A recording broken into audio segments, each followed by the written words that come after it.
Di logo dulu. Assalamualaikum warahmatullahi wabarakatuh.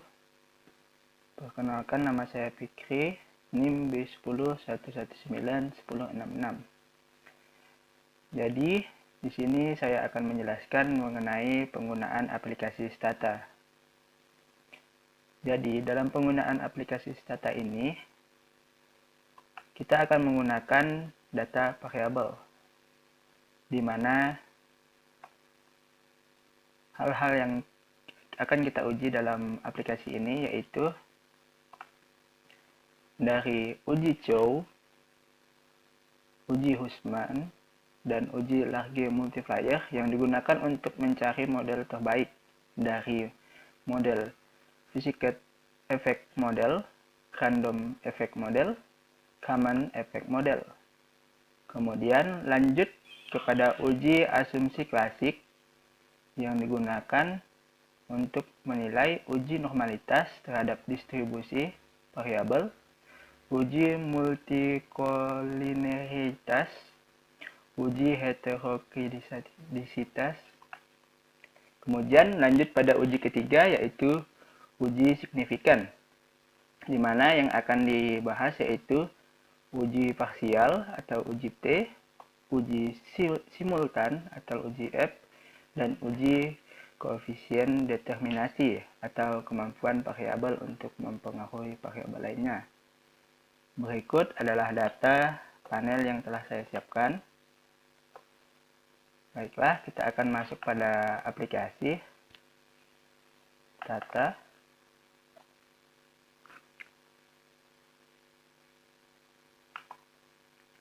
Ini adalah tampilan depan dari aplikasi Stata. Tahap pertama dalam penggunaan aplikasi Stata yaitu penginputan data.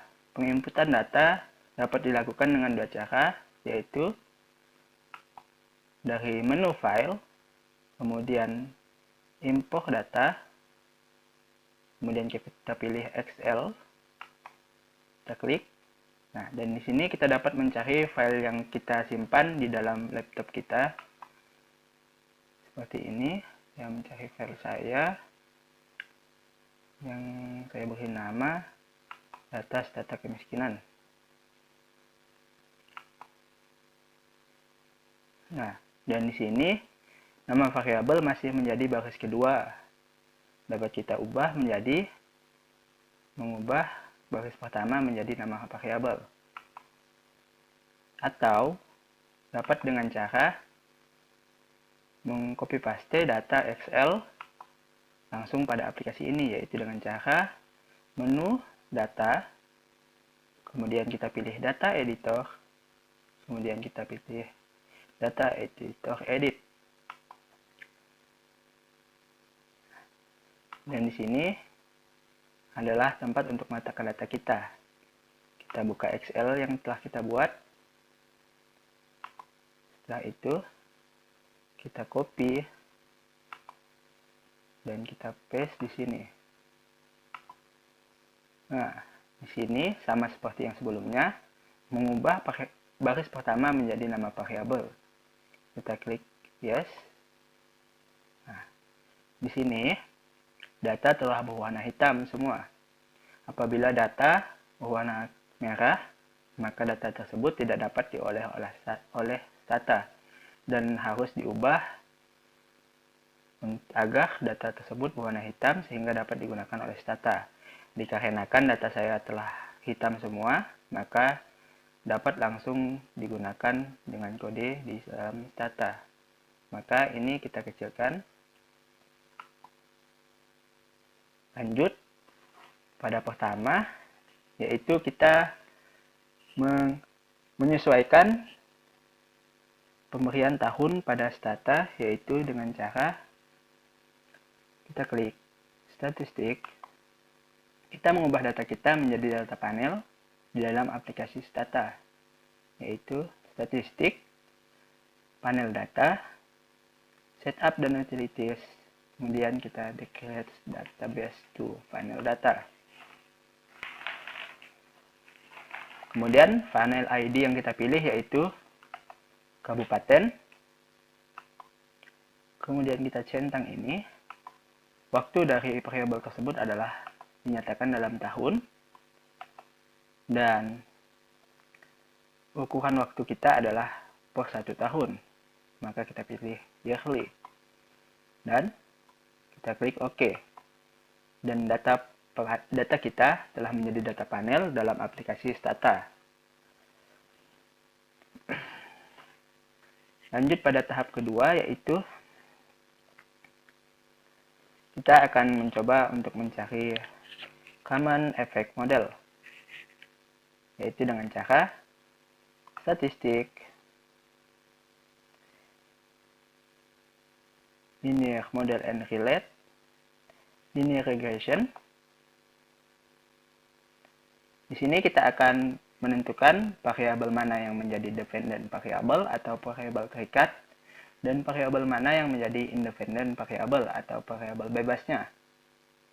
Dependent variable dalam penelitian kali ini adalah tingkat kemiskinan, yaitu TK, dan independent variabelnya yaitu jumlah penduduk, tingkat pengangguran, tingkat partisipasi angkatan kerja. Oke. Lalu kita klik OK. Dan seperti ini adalah hasil dari model common effect model. Kita juga dapat secara jalan pintas atau dengan mudah, yaitu dengan mengcopy ini, request, menulis request di KJP, yaitu kita dapat menulis dengan request, variabel terikatnya, kemudian diikuti dengan variabel bebas. Kita dapat dengan mudah mencari common effect model dengan mengetik perintah di bawah ini. Hasilnya sama. Selanjutnya, kita akan mengadakan atau menguji uji Chow, yaitu dengan cara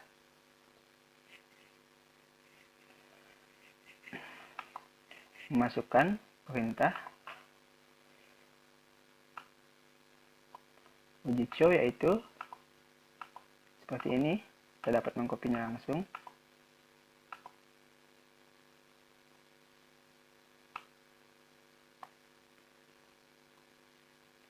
Pada aplikasi Stata sini,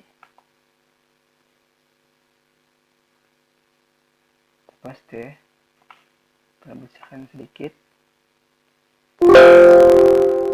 karena ini berlebih, maka kita hapus, dan ini yang diperlukan. Lalu kita klik enter, dan berdasarkan uji Chow, probabilitas dari F adalah 0,00, yang berarti jika di bawah 0,05, maka model terbaik yang dipilih adalah model Pussycat Effect Model. Maka uji Chow menghasilkan Pussycat Effect Model. Lanjut pada uji Hussman, yaitu dengan cara kita mencari Pussycat Effect modelnya terlebih dahulu, yaitu dengan cara statistik, longitudinal, linear model, dan linear regression. Dan kita menentukan variabel seperti yang tadi, yaitu dengan cara tingkat kemiskinan sebagai variabel terikat, jumlah penduduk, tingkat pengangguran, dan tingkat partisipasi angkatan kerja. Lalu, karena kita ingin mencari FEM atau Pussycat Effect, maka kita pilih Pussycat Effect. Dan kita klik OK. Dan ini adalah hasil dari Pussycat Effect. Dan jangan lupa kita untuk menyimpan hasil ini, karena apabila tidak disimpan, maka dia akan tertimpa dengan tes berikutnya, yaitu Random Effect Model. Jadi perintah untuk menyimpannya adalah estimate store v. Kita paste di sini, dan hasil dari uji Pussycat Effect ini tersimpan. Kemudian kita lanjut pada tahap yang kedua, yaitu mencari random effect model. Dengan cara yang sama, statistik, panel data, linear model, kemudian linear regression. Kita klik. Dan variabel dependennya masih tingkat kemiskinan dan independennya masih jumlah penduduk, pengangguran, dan tingkat partisipasi angkatan kerja.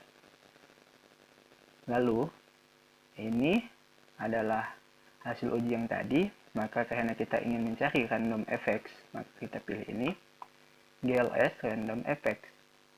Kemudian kita klik OK.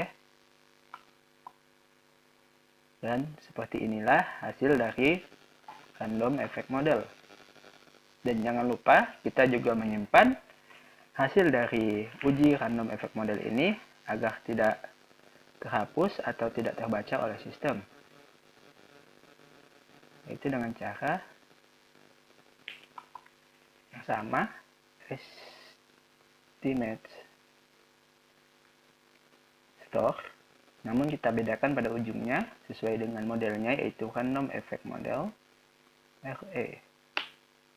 Sehingga hasil dari Pussycat effect dan random effect telah kita simpan, dan kita dapat memasukkan perintah selanjutnya di command, yaitu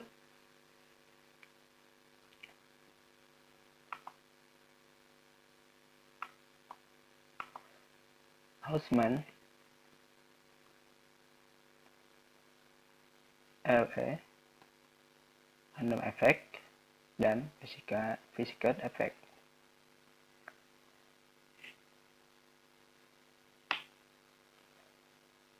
Nah, berdasarkan hasil dari uji Hausman ini menyatakan bahwa probabilitas dari C kuadrat adalah 0,4025, yang berarti berdasarkan ketentuan apabila hasilnya kurang dari 0,05, maka akan memilih rem. Namun, apabila hasilnya lebih dari 0,05, maka kita akan memilih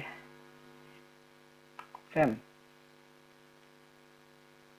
Dan berdasarkan ini, hasilnya lebih dari 0,042, berarti berdasarkan dua metode ini,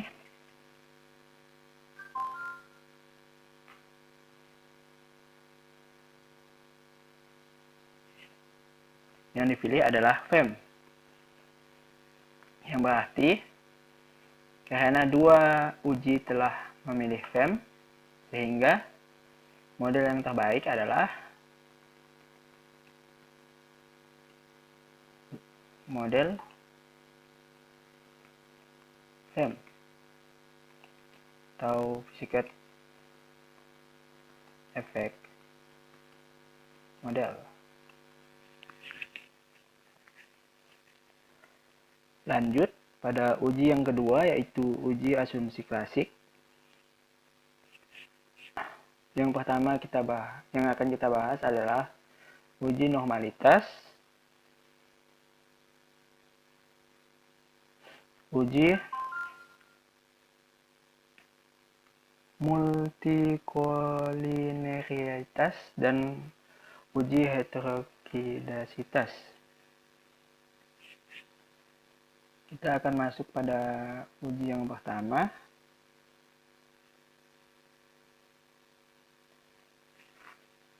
yaitu uji normalitas, yaitu dengan cara statistik,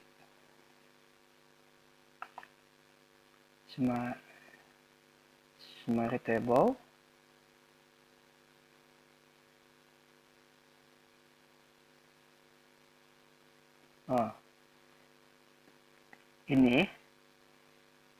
uji ini ternyata salah.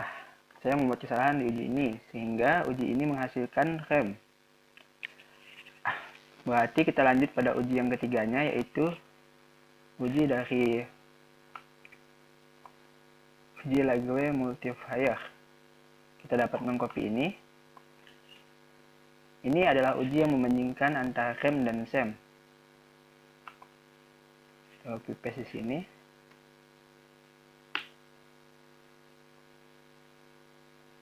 Nah, berdasarkan hasil ini, probabilitas si bar kuadratnya adalah 0,00. Yang berarti berdasarkan ketentuan, apabila lebih rendah dari 0,05, berarti yang terpilih adalah random effect model. Sehingga berdasarkan hasil uji Chow, Boltzmann, dan Lagrange multiplier, uji yang terbaik adalah REM, Random Effects Model.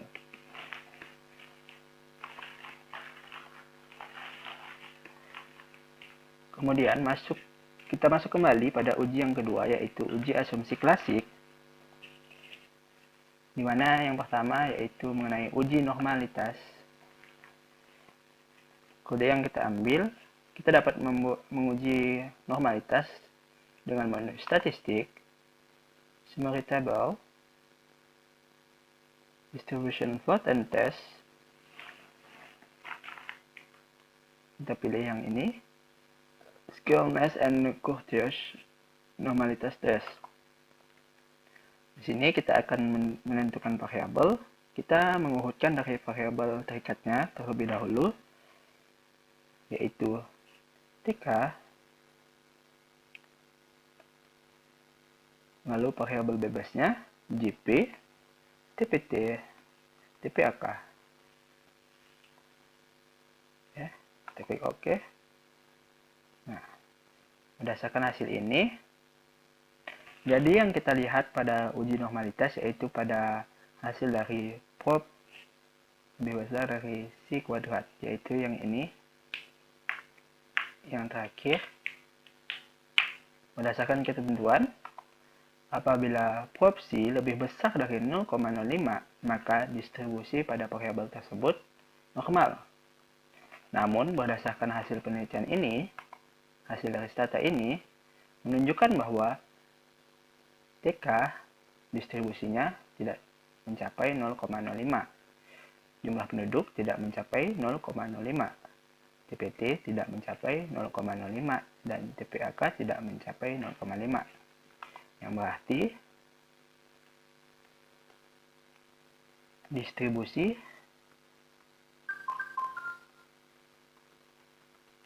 dari Y dari tingkat kemiskinan, jumlah penduduk,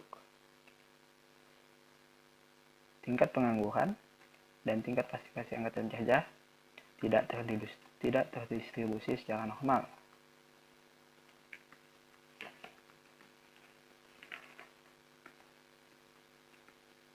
Tidak terdistribusi secara normal. Kemudian kita lanjut pada uji yang ketiga, yaitu uji multikolinialitas. Uji tersebut dapat dilakukan dengan cara kita harus mengetik kembali uji dari SEM, yaitu dengan menggunakan perintah singkat, yaitu ini, request 3 variabel terikat dan variabel bebasnya. Kita tulis kembali request 3 JP, TPT, dan TPAK.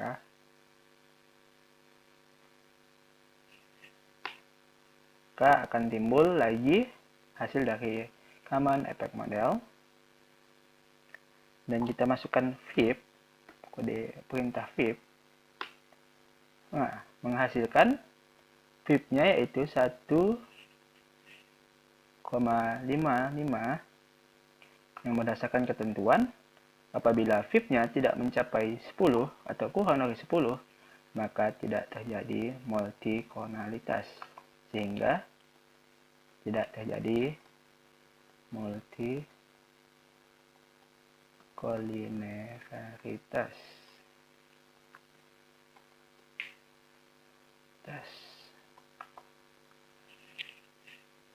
Sudah dua metode uji klasik yang kita coba uji di dalam aplikasi Stata.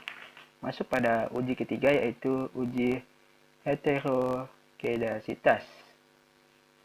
Uji ini dapat kita coba dalam aplikasi Stata, yaitu melalui statistik, linear model and relates, regression, diagnosa,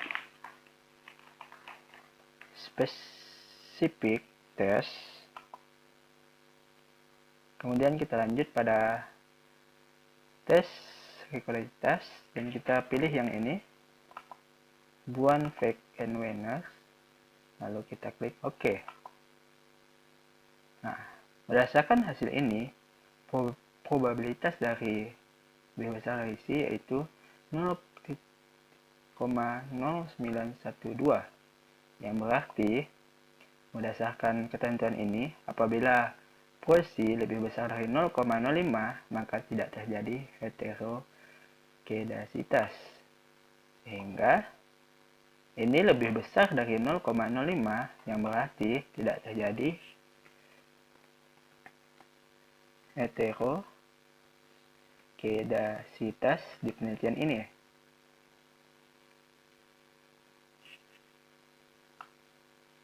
Baik, kita lanjut pada uji yang ketiga, yaitu uji signifikan atau uji yang terakhir yang akan kita uji dalam aplikasi Stata ini. Uji signifikan yang kita uji adalah uji parsial atau uji T, uji simultan atau uji V, dan uji koefisien determinasi. Kita akan masuk pada uji yang pertama, yaitu uji T. Kita dapat melihat dari common effect model seperti ini. Kita ketik kembali WGS 3 JP TPT TPAK dan kita klik enter. Nah, yang akan kita lihat adalah yang ini.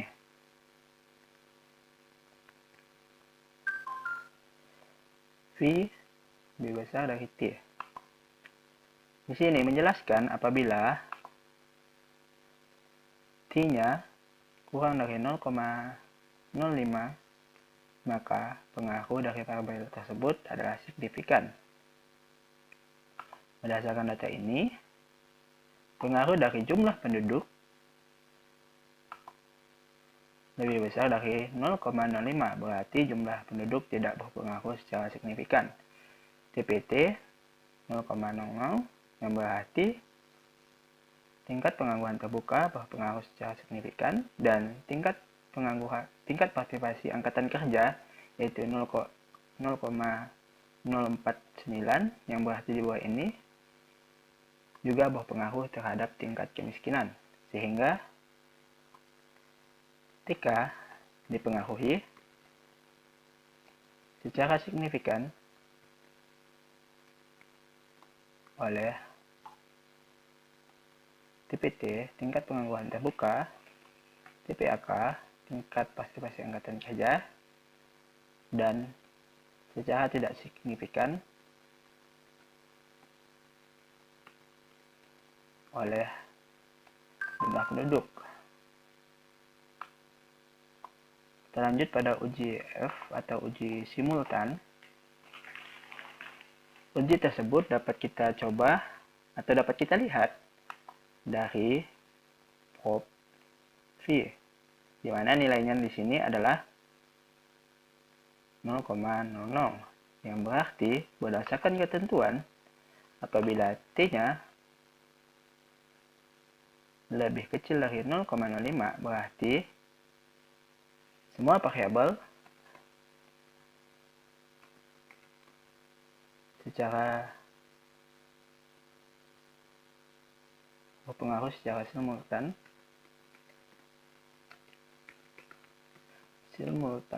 terhadap tingkat kemiskinan.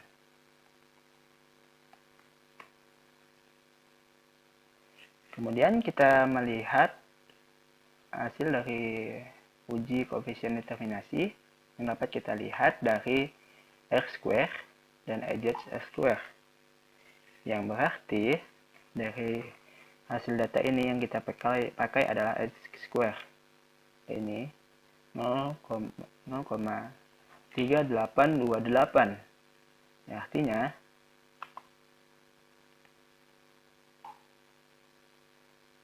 ketika tingkat kemiskinan dipengaruhi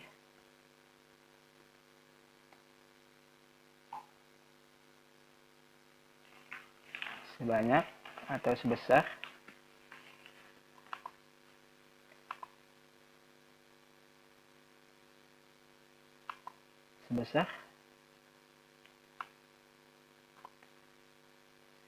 38,28% oleh TPT, TPAK, dan GP. Yang artinya pengaruh dari tingkat pengangguran terbuka, partisipasi angkatan kerja, dan jumlah penduduk terhadap tingkat kemiskinan hanya sebesar 38,28%. Sehingga dari hasil penelitian data stata ini dapat diperoleh bahwa model terbaik yaitu model random effect model, dan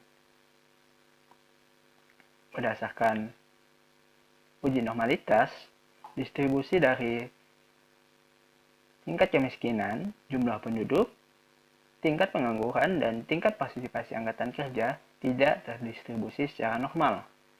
Dan berdasarkan, namun tidak terjadi multikornalitas di dalamnya, serta tidak adanya heterogradisitas. Dan berdasarkan uji signifikan, tingkat kemiskinan dipengaruhi secara signifikan oleh tingkat pengangguran terbuka serta tingkat partisipasi angkatan kerja. Namun, jumlah penduduk tidak berpengaruh secara signifikan terhadap tingkat kemiskinan.